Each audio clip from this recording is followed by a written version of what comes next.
Ukiona nabii anaambatanisha na Yesu, anafananisha Yesu na mafuta, anafananisha Yesu na vitambaa, anafananisha Yesu na chumvi, huyo sio mtu wa Mungu, huyo sio nabii wa Mungu, huyo sio mtume wa Mungu.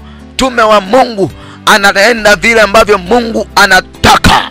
Hakuna ambatanisho lolote ambalo litamwatamisha mwanadamu na viambatanishi vingine, au Yesu kuambatanisha na vitu vingine. Hivyo vitu vinakuwa ni mbadala wa Mungu. Ndio leo hii tunaona manabii wamejaza watu, na manabii ambao wanatoka kuzimu. Acha nikupe siri.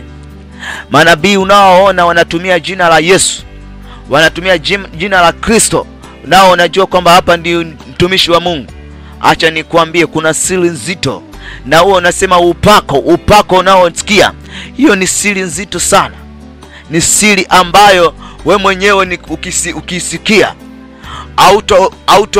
auto sema hebu niende kwa nabii huyu nikakanyage mafuta, acha niende kwa nabii huyu nikakanyage mafuta. Utaacha kwenda kwa nabii. Acha nikuambie, usalama wako, hata wewe ulienda kwa nabii ukabeba mafuta, hata wewe ulienda kwa nabii ukabeba maji ukakanyagisha mafuta, uko kwenye hatari mbaya.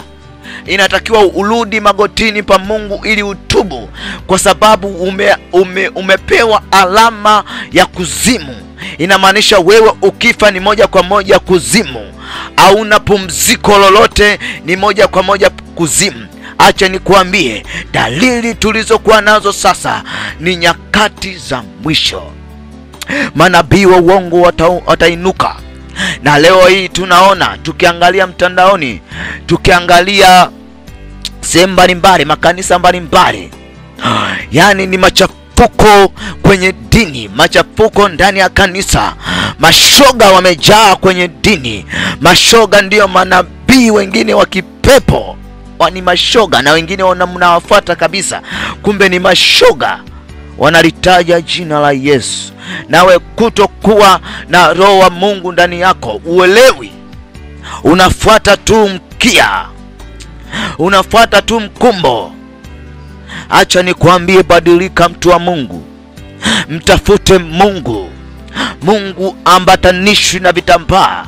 Mungu ambatanishwi na maji. Mungu yani Mungu anajitosheleza.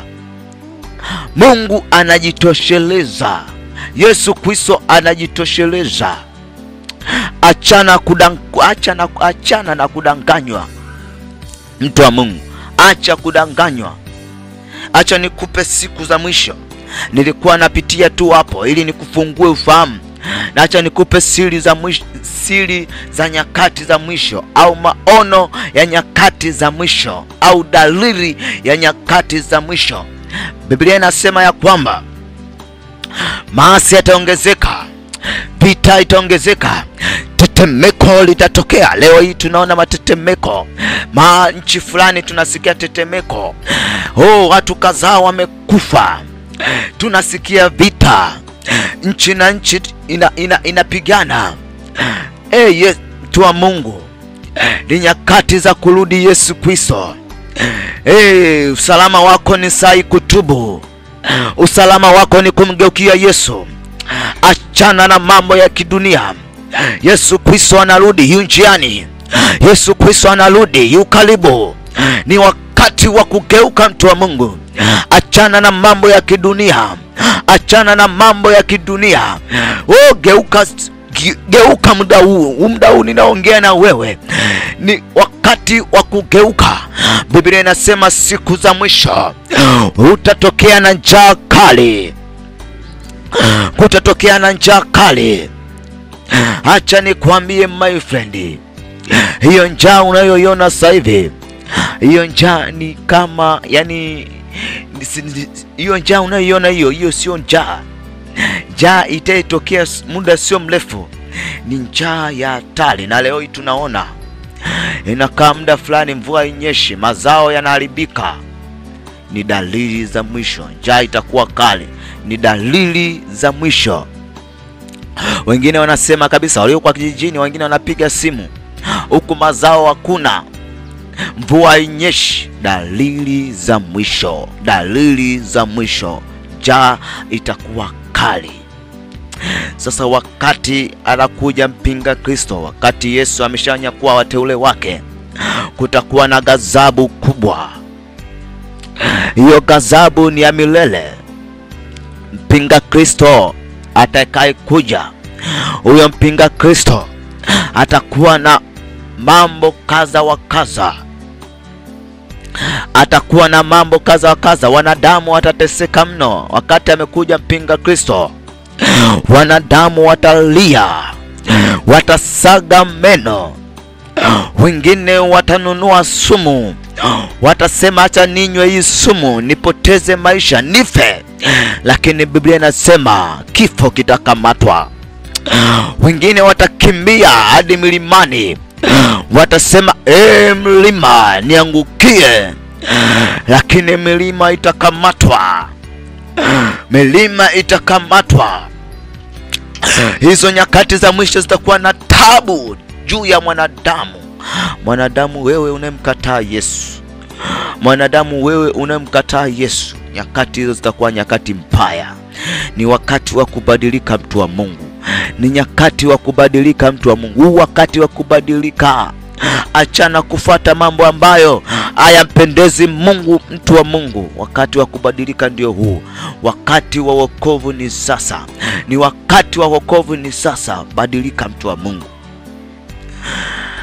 Badilika mtu wa Mungu. Usione watu tunapaza sauti. Usione watu tunapaza sauti nyakati hizi. Ni nyakati za kubadilika. Weka moyo wako kuwa mgumu. Achilia moyo wako kuwa mgumu. Maneno haya utayasikia siku moja. Yatapiga kelele wakati upo na mpinga Kristo. Utajiuliza na utajipa maswali na utakuwa na kumbukumbu ya kwamba nilikuwa nasikia habari njema za Yesu, nami nilikuwa nakataa. Hizi habari njema unazisikia saa hizi alafu unazikataa. Siku moja utajua. Siku moja utajua ya kwamba nilikuwa nasikia lakini nilikuwa na beza. Nilikuwa nasikia lakini nilikuwa na dini yangu. Na kuna wengine kuna wengine siwaelewi ni wako wa namna gani. Wanasema mimi nina dini yangu. Acha nikwambie my friend, wewe unasema una dini yako. Hakuna dini yenye mbingu. Maana wengine wamekamata dini lakini watenda dhambi. Wamekamata dini lakini wanaoa wake 10. Wamekamata dini lakini ni wazinzi. Wamekamata dini lakini ni waenda kwa waganga. Wamekamata dini lakini ni wachawi. Wanasema nao ni wanadini. Wewe dini yako haina msaada. Dini inakuruhusu ukatende maasi. Dini inakuruhusu ukaloge. Hiyo dini yako ina msaada gani? Hiyo dini yako ina msaada gani? Unasema una dini yako. Dini haina msaada wowote juu ya mbingu ambayo ameandaa Mungu. Biblia iko wazi. Biblia inasema ya kwamba Yesu Kristo akasema mimi ndiye njia, kweli na uzima. Mtu hawezi akamwona Baba bila ya mimi. Wezi mtu wa Mungu kamwona ukaiona mbingu bila ya Yesu Kristo. Unamkataa wewe leo hii. Unaweza ukaona midalo mbalimbali inabishana eti dini hii nzuri, dini hii mbaya, dini hii nzuri, dini hii mbaya. Akwe dini ni mpango wa mwanadamu kumtafuta Mungu, lakini wokovu ni mpango wa Mungu kumtafuta mwanadamu. Chukua wokovu mtu wa Mungu, usikamate dini, kamata wokovu. Wokovu ndio uzima wa kukupeleka mbinguni. Wokovu ndio uzima wa kukupeleka mbinguni, wa kuiona mbingu. Bila wokovu mbingu sahau. Bila wokovu mbingu sahau. Sasa ninatangaza habari za wokovu ndani ya maisha yako. Nyakati tulizokuwa nazo hizi nyakati za hatari. Nami kama mtumishi wa Mungu, mwinjilisti aliyetumwa na Mungu kwa nyakati hizi, ni mwinjilisti wa kuonya. Mimi sio mwinjilisti wa kubebeza macho. Ni mwinjilisti wa kuonya. Ninachotaka nikwambie wakati huu, Badilika mtu wa Mungu, badilika mtu wa Mungu. Acha njia mbaya, mpe Yesu Kristo maisha yako. Yesu Kristo atakuokoa, Yesu Kristo atakutendea, Yesu Kristo atakushindia. Acha nikwambie, kuna wengine wanahangaika, hawamtafuti Mungu, wana shida katika maisha yao, wana taabu, wengine wana magonjwa. Acha nikwambie my friend, ukitaka kuponya sio uhangaike, uende kwa waganga, uende kwa watu, uende wapi? Mpe Yesu Kristo maisha yako, atakuponya. Atakuponya na hilo janga uliokuwa nao, atakuponya na magonjwa uliokuwa nao. Yesu Kristo ndio mponyaji. Ninapotangaza Yesu Kristo, sio ndio uende kwa manabii wanaotumia mafuta, sio uende kwa manabii wanaotumia vitambaa, sio uende kwa manabii wanaotumia chumvi, au ni manabii kwa kuzimu. Utapelekwa kuzimu, uende kuponywa, unaenda kuwekewa mizigo mingine, unaenda kuwekewa majanga mengine. Njia ya uponyaji ni kumkiri Yesu kuwa Bwana na Mwokozi wa maisha yako. Hapo ndio utapata uponyaji wako. Bila hivyo utapigwa hela na waganga, utapigwa hela na manabii, ugonjwa utabaki pale pale.